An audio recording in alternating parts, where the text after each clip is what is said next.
আমরা আজকের এই আন্তর্জাতিক নারী দিবসে বলবো যে আমরা পুরুষতান্ত্রিক সমাজ ব্যবস্থায় বসবাস করছি।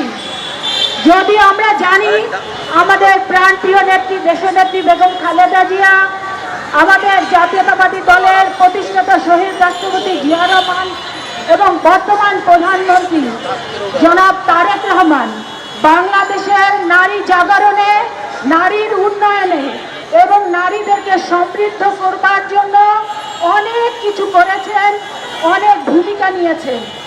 নারীরা অনেক জায়গায় সত্যিকার অর্থেই সামনে এগিয়েছে। এখানে আমরা বিশেষ করে গর্ব করতে পারি আমাদের প্রাণপ্রিয় নেত্রী দেশনেত্রী বেগম খালেদা জিয়া। তিনি যে বিষয়টি নিয়ে এসেছিলেন সেটা শুধু বাংলাদেশেই নয়, সারা পৃথিবীতে সমাদৃত হয়েছিল। আপনারা জানেন যে প্রথমে ম্যাট্রিক, পরবর্তীতে ইন্টারমিডিয়েট পর্যন্ত তিনি যে অবৈতনিক শিক্ষা ব্যবস্থা চালু করেছিলেন এবং উপবৃত্তি চালু করেছিলেন।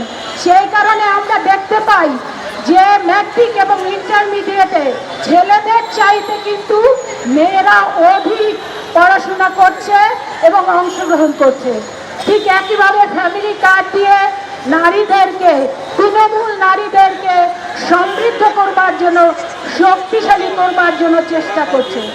কিন্তু রাজনীতিতে নারীদের অবস্থান কোথায়? আমি এই মঞ্চ থেকে আমি প্রশ্ন করতে চাই, পুরুষতান্ত্রিক সমাজ ব্যবস্থার কাছে আমার প্রশ্ন, রাজনীতিতে নারীর অবস্থান কোথায়? আমরা বলতে চাই আমাদের সামনে কিন্তু অন্ধকার। আপনারা জানেন এখন পার্লামেন্টে যে বিরোধী দলটি আছে তারা কিন্তু নারী নেতৃত্বে বিশ্বাস করে না। তারা, আপনারা জানেন, নারীরা যে কোনো নেতৃত্বে আসুক সেটাই বিশ্বাস করে না। এই বাংলাদেশ সৃষ্টি লগ্ন থেকে এবারই সবচাইতে করুণ অবস্থা আমরা পার্লামেন্টে দেখতে পাচ্ছি।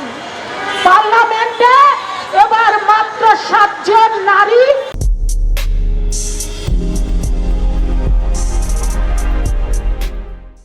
নির্বাচিত হয়ে তারা অংশগ্রহণ করছে। একজন একটা তৃণমূল থেকে কোন নারী করছে না। কাজেই আমাদের আনন্দিত হওয়ার কোনো কারণ নেই।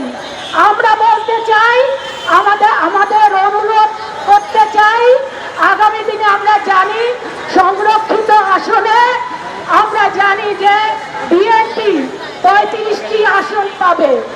আমরা এই মঞ্চ থেকে আমাদের প্রিয় নেতা, বাংলাদেশ নয় সারা পৃথিবী যেই নেতার দিকে তাকিয়ে আছে, বিশেষ করে আমি আন্তর্জাতিক নারী দিবসে আমি তাদের সেই আন্তর্জাতিক নারীদের কথা বলবো না, আমি বলতে চাই জাতীয়তাবাদী মহিলা